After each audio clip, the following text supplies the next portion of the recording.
think I'm following that?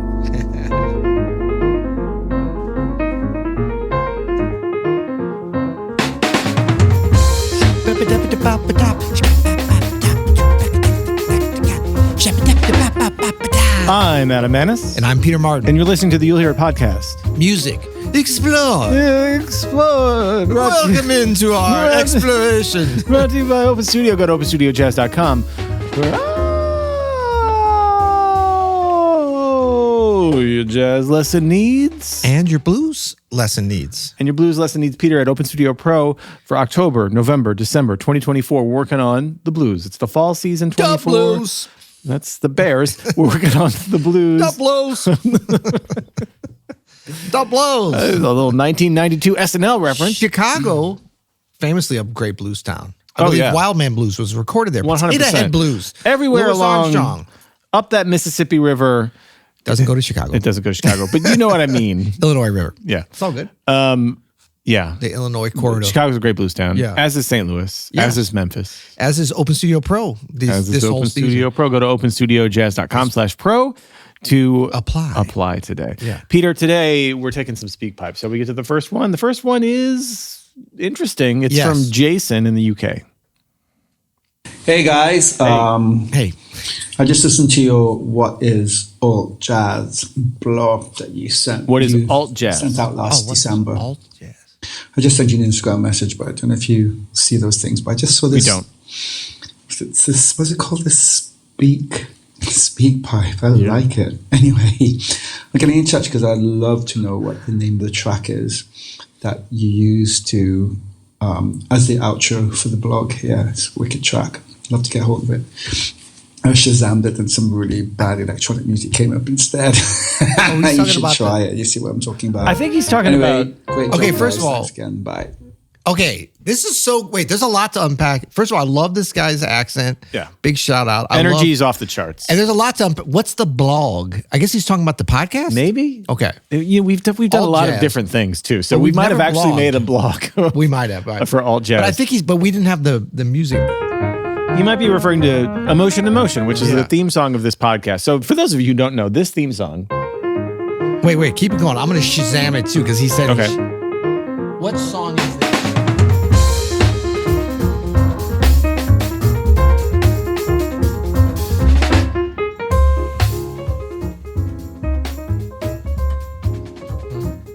Anything? I pressed the wrong button, but we're still... I did. Wait, it's coming up. Working on it. Can a little louder, please? There we go. Sorry.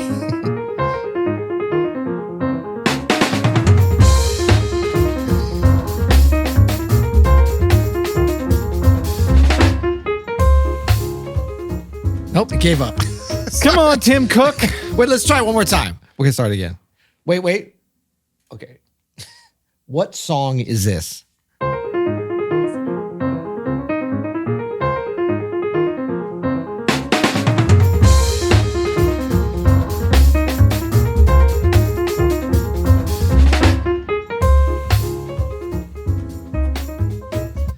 Martin. Say that again? Can you say that again, please? This sounds like Emotion in Motion by Peter Martin. Siri is correct. It is Emotion in Motion by Peter Martin. It's from your album, What Lies Ahead. What Lies Ahead. I almost said The Next Step. What Lies Ahead. And you're going to want to pick up your copy of What Lies Ahead. It's actually a great album. Yeah. Emotion in Motion is our theme song from that. Well, that was a long trip to get there. It was But did folks know that this will actually work, though? You can do a lot of stuff. Like, I will be in a coffee shop sometimes listening to boring jazz, and but something comes along that's slightly less boring. Yeah. Because, I go to coffee shops all across this land. Yeah. And this is a big country. Vast, So, but you can just, you can listen to something and you can just hold down this button here. I believe it's called the power button or something. And you say, what song is this? Is this a keynote we're getting? Is this as good as Tim Apple does? I don't think so. Anyway, you can do that. So shout out to, what's the gentleman who left us a message today? Jason. So that he Shazammed it and got me thinking about that again. It's by Peter Martin Jason. It's called Emotion in Motion. We've got another question here, Peter, by Birch. Hey guys, Birch here, longtime listener, longtime speak piper. Hey. And I have 2 requests. I was hoping you guys could review any record that Charlie Haden has played on. Be a duet, group record, whatever. We'll give you I more just than that. love his playing. He's my favorite bass player, maybe my favorite musician. Secondly, he worked a lot with Carla Bley, and she has this song Lawns, and I was just messing around with it and thinking how much I would love to hear the 2 of you guys jam on that in one of your sessions. Can't do that. Thanks for Don't doing know what you it. do, and have a good one. Thank you, Birch. We don't know that tune, but we'll look it up for a possible future episode. But we have put together a little bit of a Charlie Haden appreciation playlist that Caleb is going to link to from our Open Studio Spotify. Peter, are you following us on Spotify? Because we're making big moves over there. I am Open Studio on my Spotify. Excellent. So yes, I'm self-following. Yeah, I love it, man. We're making some big moves on our Open Studio channel, Spotify. A lot of playlists. We're going to put some play-alongs up eventually from some of our classes. So go follow us over on Spotify, Open Studio I do Jazz. see with it, we've got the real 10 greatest jazz albums from the award-winning do. YouTube video as Also, Spotify. We've got our playlist. Open Studio Pro Fall Blues Season playlist is up there, as well as a nice little Look at that Thanksgiving logo. jazz Look at playlist. that beautiful logo. I know. Charlie Hayden, one of our favorites as well. Yes, We don't haven't talk talked about him enough. But. Right, we haven't talked about him. I don't know why. The same reason we haven't talked about Carla Bley and some other great musicians. Yeah. It's just we're screwing up here. We're amateur hour. That's true. Up in this big old country. But the idea here is that I love Charlie Haden, so I'm so glad that one of our dear listeners, whose name is escaping me already, Birch. Birch, thank you, because it got me thinking about. And maybe I'll start with kind of one of my tracks and we can go back and forth. But I had the pleasure of being able to hang a little bit with Charlie Haden back in the 90s when he was on, I believe he was on Verve as well. But we did some tours with Roy Hargrove and then with Joshua Redman with Charlie Hayden's group. He had great groups over the years, different groups, usually named. And this was in particular his Quartet West, it was called. It was all LA cats, top LA cats. Louis Marable on drums. Alan Broadbent, much under-heralded, very well known. It did a bunch of movie and TV work, but great jazz pianist. Are you hip to Alan Broadbent? I do know some Alan Broadbent. I believe he did one of those Maybach Hall concerts, I want to think. And I used to have those tapes. Probably. Fun pop culture fact about Charlie. And Ernie Watts on sax. That was the rest of the quartet. Thank you. Fun pop culture fact about Charlie Haden. One of his daughters married to Jack Black. Wow. Yeah, Charlie Haden was Jack Black's father-in-law. That's very Los Angeles. It really is. Yeah. Was. Well, I guess he still is. Father-in-law. Yeah, I mean, okay. Charlie Haden sadly passed away. But right, okay. Just want to make sure. Let's cut that out. Let's cut that. No, leave it in, man. We're keeping it real, man. We're keeping it real. No, because you said is. I don't know. Are you still a father-in-law when you're no longer with us? We don't know. Yeah. Sorry. Okay, so Charlie Haden, let's start with this. You're in a very mischievous mood right now. I feel like we should keep the cameras rolling all day, Caleb, because Peter he's saying stuff that's really fun. What, really? I mean, yeah. Okay, good. Let's keep it going. Let's go. Okay, so the first one I'm going to put, you've got some really great ones on here that we could have done for sure. But this is, I'm going to focus on this because I have a good story about the Quartet West and Charlie Haden from back at that 90s time. We're going to listen to background music from Always Say Goodbye. And this record is cool because it's all like supposed to be film noir, Los Angeles, Hollywood, old school stuff. So it's got a whole thing. But it's also kind of West Coast musicians that I think Charlie Haden on the jazz scene, on the what do you call that? West Coast jazz. I guess you call it West Coast jazz. Cool jazz? Cool jazz, a little bit. Yeah, but this is even a little bit like Wayne Marsh. Yeah. You know, that whole scene there. So this is Wayne Marsh's background music, Quartet West.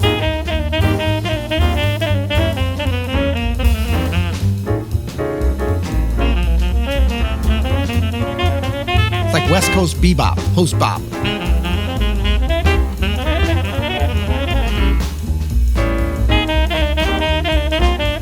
A great tune. Yeah.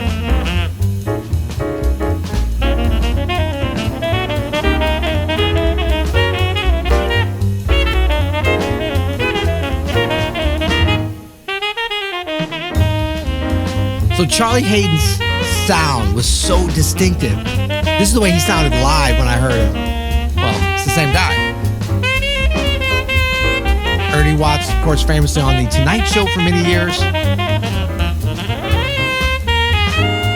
And, you know, the thing I love about West Coast jazz players, and like this goes all the way up, I think, to today, a lot of the players I know from out there, you know, Billy Childs, and, you know, like there's always this connection with the movies and with television and film, and like like the jazz players being on sessions and stuff like that, because that was the work that was available, and it was very lucrative, great work from a number of players. Absolutely. So the jazz players out there, just they always had a different kind of sound, but to say that they weren't swinging and bebop versed would be a mistake, because they clearly were. Totally agree. Yeah. Totally agree. My first pick is going to be this album. And this is funny. You know how you sometimes find albums when you're young? I remember I borrowed this from the library, this album, because I was The just public library. getting into jazz, and I was like, oh, Charlie Haden, he's a jazz musician. It's from an album called Nocturne. So good. It features Gonzalo Rubalcaba on piano, and this is Nocturnal from Nocturne, and it's all about Cuba. Yep.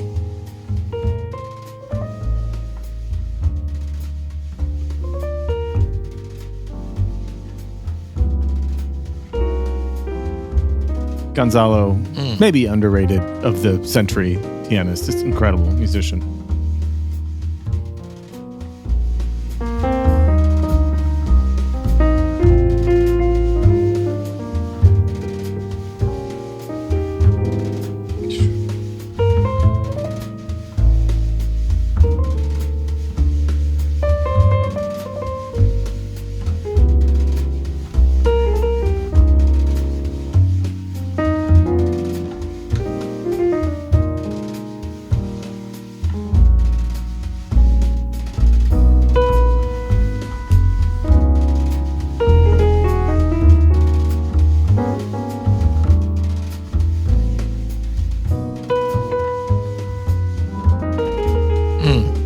So amazing, man.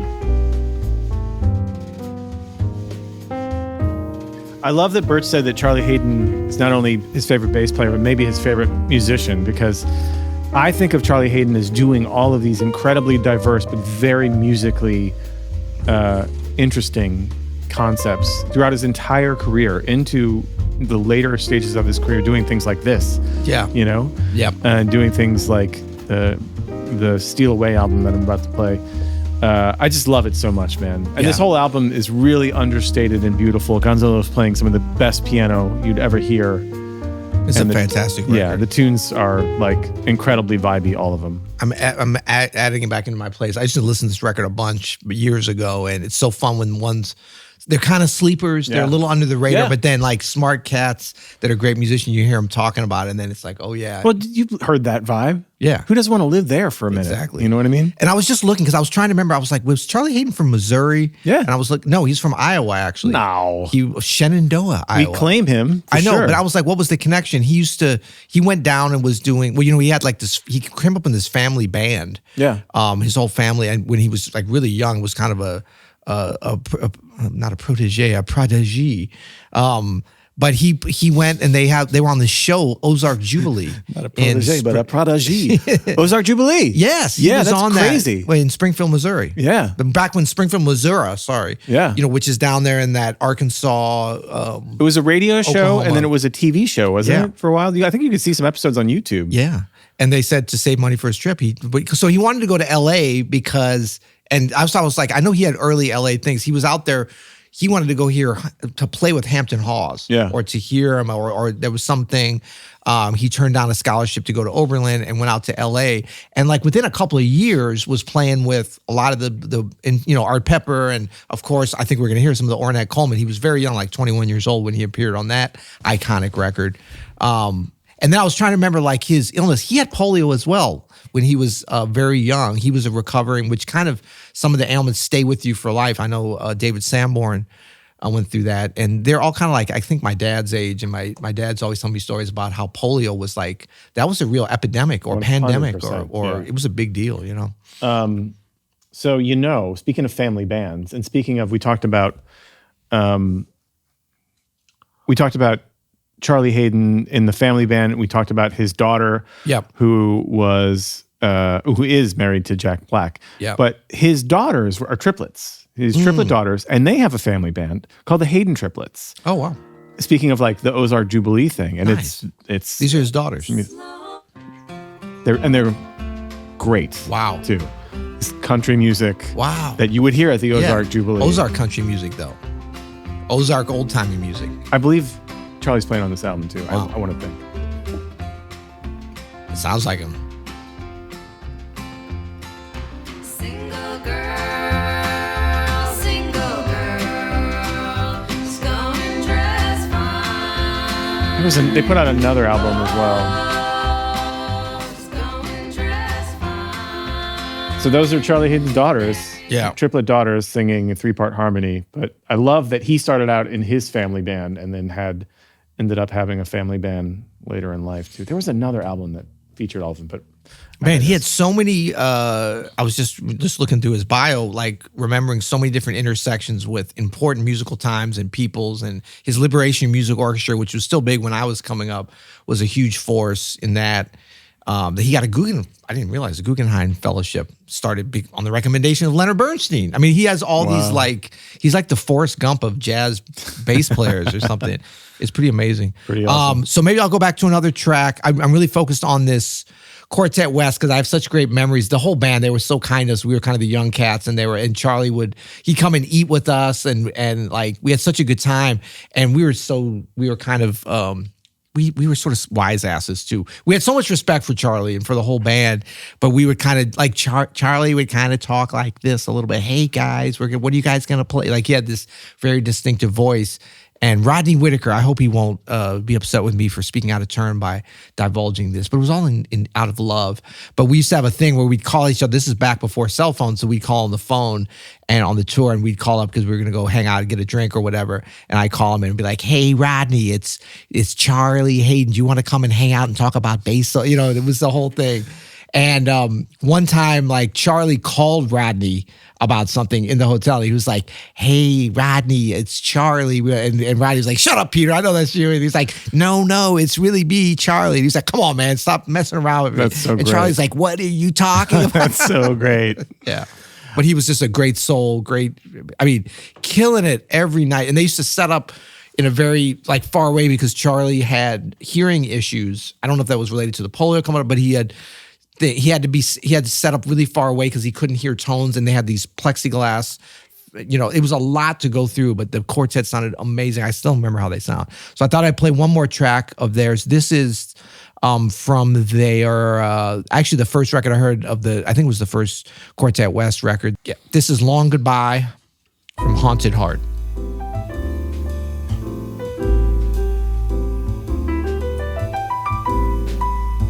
Man, I gotta dig deeper into Alan Broadbent. Bad Cat. I haven't given as much attention as I should. Yeah.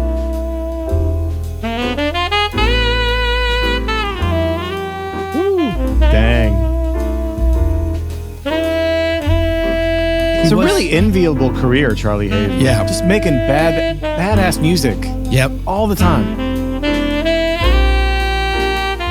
Alan Broadbent's from New Zealand. I was trying to figure out, was he New Zealand or Australia? But Okay, I want to hit an album here, Peter. good. Hit it. So I was trying to find this album. This is the first album featuring Charlie and his family, and it's Sorry, before we leave, just real quick, but Alan Broadbent, I was trying to remember. He's always done like some big behind the scenes things. He was the one who like conducted and arranged and was on the tour for Unforgettable Natalie Cole back in the 80s and stuff like that. He did a lot of those kind of things. Great arranger. So Charlie put out an album called Rambling Boy in 2008 on Decca Records. And check out the personnel list. So Charlie is on bass and vocals. You got Russ Barenberg on guitar and mandolin, Jack Black on vocals, Sam Bush on mandolin, Ruth Cameron on vocals, Roseanne Cash on vocals, Elvis Costello on vocals, Jerry Douglas on the dobro, Stuart Duncan on the fiddle, Bela Fleck on the banjo, Vince Gill on the vocals, Buddy Green on harmonica, then his son Josh, his 3 daughters, Petra, Rachel, and Tanya, Bruce Hornsby on piano, John Leventhal on guitar, Pat Metheny on guitar, Ricky Skaggs on guitar, Brian Sutton on guitar, Dan Tominski on vocals and guitar. That's the Oh Brother We're Out There. Yeah. Ever heard of him? So here is Charlie and Pat Metheny on, this is a track called Is This America, Katrina 2005. Excuse me.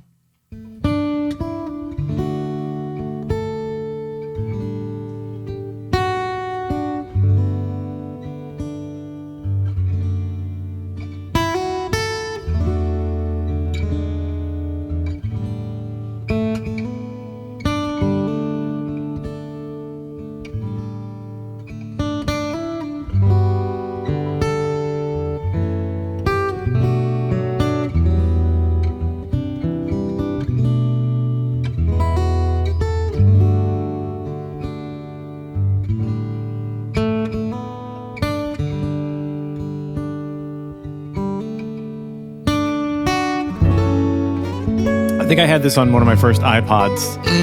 This album, nice. but I haven't listened to a song. It's so good, man.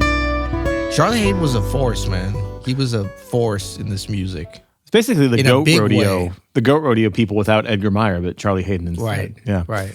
A couple more that we just want to make mention of. This was my most played album of 2021, I believe. It's called Steal Away. Hank Jones, Charlie Haden. It's from 1998, I believe. And it's just all hymns and spirituals. Duos, right? All Duos. And it's just 100% masterful. You can spend like 2 days by a fireplace, trust me, with this album when it's cold outside. Although Caleb just mentioned it's probably not going to be very cold this winter here in Missouri. Shout out global warming. Hey! But the album itself is incredible. And then we would be remiss, Peter, if we didn't play something from this band. Yeah. Oh, Yeah. I already You know got what that is. You got it. You want to change I think jazz he was 20, history? 21 years old when Yeah. he was on. He was really young.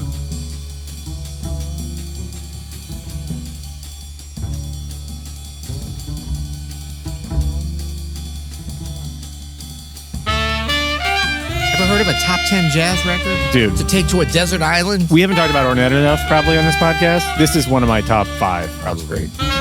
Shape of Jazz to Come, Ornette Coleman, Lonely Woman is the track. Charlie Haden pretty much changing everything we think about the bass at this point.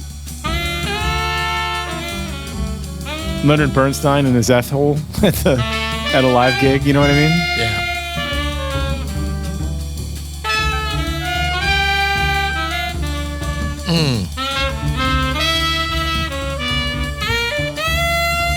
It doesn't get any better.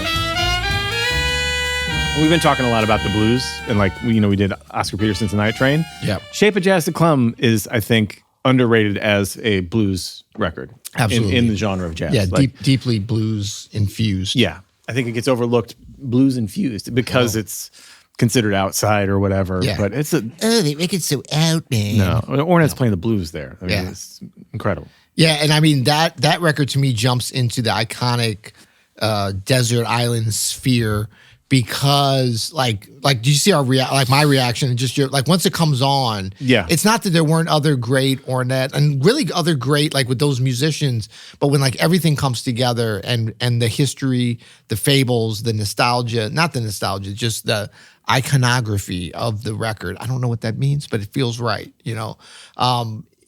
It is so Mythology, like the lore. because this is a big country and like jazz music. All right, we got to go. Until next time. You'll hear it. Big country.